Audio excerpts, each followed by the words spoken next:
کریم صلی اللہ علیہ وسلم رمضان کے آخری عشرے میں عبادت اور سعادت، شب بیزاری اور ذکر و اذکار اور زیادہ محض ہو جاتے ہیں۔ ناظرین، رمضان المبارک کا آخری عشرہ شروع ہو چکا ہے۔ آج میں آپ لوگوں کو بتانے جا رہا ہوں کہ رمضان المبارک کے آخری عشرے میں رسول اللہ صلی اللہ علیہ وسلم یہ 5 کام بہت اہتمام کے ساتھ کیا کرتے تھے۔ ہمیں بھی یہ 5 کام ضرور کرنے چاہیے۔ میرے عزیز بھائیوں اور بہنوں، رمضان المبارک کا مہینہ یہ بہت فضیلت والا مہینہ ہے۔ یہ تمام مہینوں کا سردار مہینہ ہے۔ یہ مہینہ فضیلت اور برکت والا ہے، لیکن اس کا جو آخری عشرہ ہے اس کی فضیلت اور بھی زیادہ بڑی ہوئی ہے، اور آقا کریم صلی اللہ علیہ وسلم رمضان کے آخری عشرے میں یہ 5 کام بہت اہتمام کے ساتھ کیا کرتے تھے۔ ہمیں بھی رمضان المبارک کے آخری عشرے میں یہ 5 کام بہت اہتمام کے ساتھ کرنے چاہیے۔ وہ کون سے 5 کام ہیں؟ آئیں جانتے ہیں۔ نمبر 1، رمضان المبارک کے آخری عشرے میں عبادت کا خصوصی اہتمام کریں۔ حضرت عائشہ صدیقہ رضی اللہ تعالی عنہا فرماتی ہیں، نبی کریم صلی اللہ علیہ وسلم رمضان کے آخری عشرے میں عبادت کے لیے اتنی محنت کرتے تھے جتنی کسی اور وقت میں نہیں کرتے تھے۔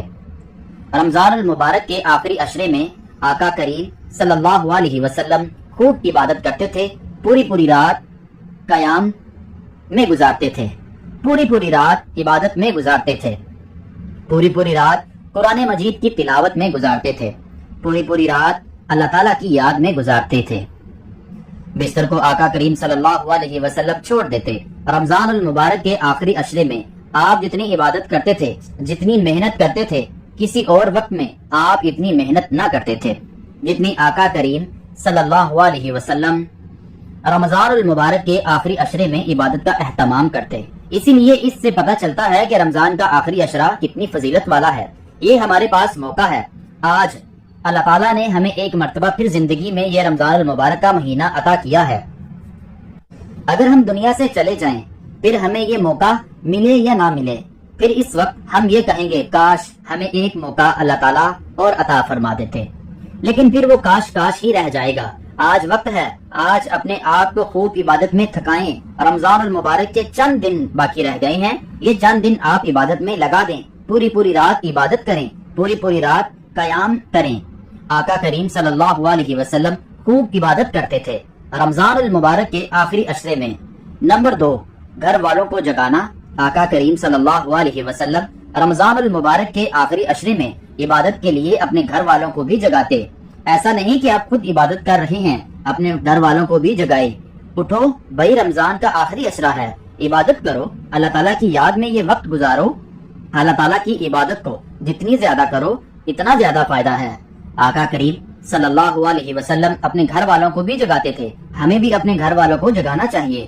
گھر کے بڑے اٹھیں، اپنے گھر والوں کو اٹھائیں۔ شوہر اپنی بیوی کو اٹھائے، بیوی عبادت کر رہی ہے تو شوہر کو بھی ترغیب دے، شوہر کو بھی اٹھائے کہ اٹھو، رمضان المبارک کا آخری عشرہ ہے، رمضان المبارک ہمارے ہاتھ سے جانے والا ہے، یہ چند دنوں کا مہمان ہے، اللہ کو راضی کر لو، پھر موقع ملے نہ ملے، یہ رمضان ہمیں نصیب ہو نہ ہو تو رمضان المبارک کے آخری عشرے میں ہمیں خوب عبادت کرنی چاہیے اور گھر والوں کو بھی جگانا ہے۔ تہجد کی پابندی کریں۔ آقا کریم صلی اللہ علیہ وسلم اپنے گھر والوں کو بھی عبادت کے لیے رمضان المبارک کے آخری عشرے میں جگاتے کہ اٹھو، اللہ تعالیٰ کی عبادت کرو، اللہ سے اپنے گناہوں کی بخشش مانگو، توبہ استغفار کرو، اللہ کو راضی کرو۔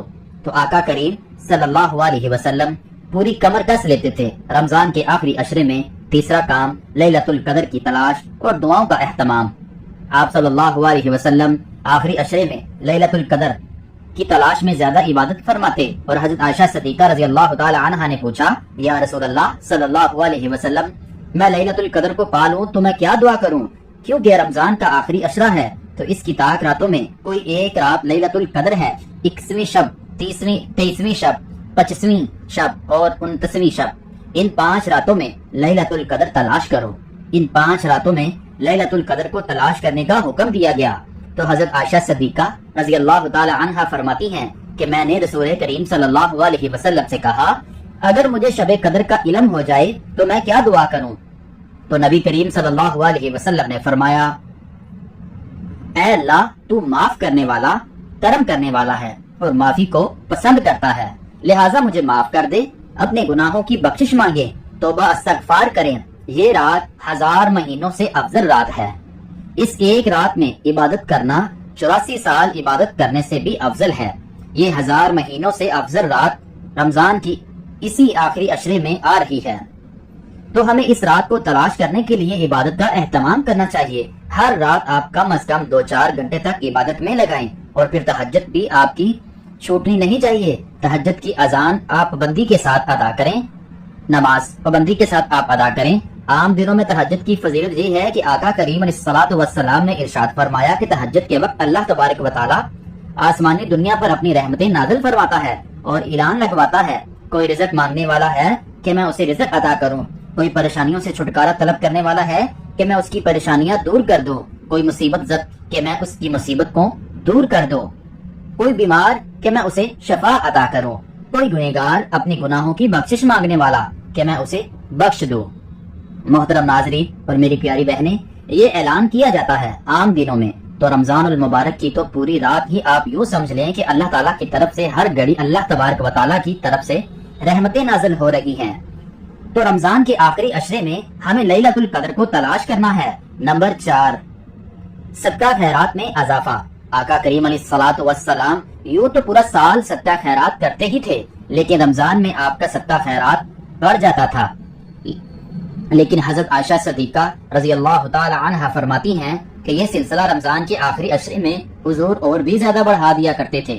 اور حضرت ابن عباس رضی اللہ تعالی عنہ فرماتے ہیں نبی کریم صلی اللہ علیہ وسلم سب سے زیادہ سخی تھے.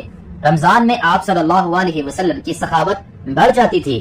آپ صلی اللہ علیہ وسلم سخی تو کیا، سخیوں کے بھی سردار تھے. آپ صلی اللہ علیہ وسلم تو اس آخری عشرے میں سخاوت بے پناہ کرتے تھے. آپ صلی اللہ علیہ وسلم صدقہ خیرات بے شمار کرتے تھے. ہمیں بھی روزانہ صدقہ خیرات اس آخری عشرے میں زیادہ سے زیادہ کرنا چاہیے. نمبر 5، قرآن مجید کی تلاوت. سبحان اللہ، اس کی بہت زیادہ فضیلت ہے. نبی کریم صلی اللہ علیہ وسلم رمضان المبارک میں حضرت جبرائیل علیہ الصلوۃ والسلام کے ساتھ قرآن مجید کا ورد فرمایا کرتے تھے اور آخری رمضان میں 2 مرتبہ قرآن پاک کا ورد مکمل فرمایا کرتے تھے. صحیح مسلم صحیح بخاری کے اندر ہے آقا کریم صلی اللہ علیہ وسلم رمضان میں قرآن مجید کی خوب تلاوت کرتے تھے. ہمیں بھی رمضان المبارک کی راتوں میں اور دن میں بھی قرآن مجید کی خوب تلاوت کرنی چاہیے اور معمول بنائیں کہ رمضان کا آخری عشرہ ہے تو ہر رات آپ 1 پارہ کم از کم تلاوت کریں اور نماز باجماعت کا اہتمام کریں اور اسی آخری عشرے 2-4 گھنٹے آپ عبادت میں گزاریں. ہر رات کا معمول بنا لیں اور سحری سے پہلے اٹھیں اور تہجد پڑھیں. اس وقت اللہ کے سامنے رو کر گڑ گڑا کر اپنے گناہوں کی بخشش مانگیں. اللہ تعالیٰ کے سامنے اپنے مسائل رکھیں، پھر دیکھیں آپ کی زندگی کیسے بدلتی ہے. تو یہ ہمیں آخری عشرے میں 5 کام ضرور کرنے چاہیے. ایک تو عبادت کا زیادہ سے زیادہ اہتمام کریں.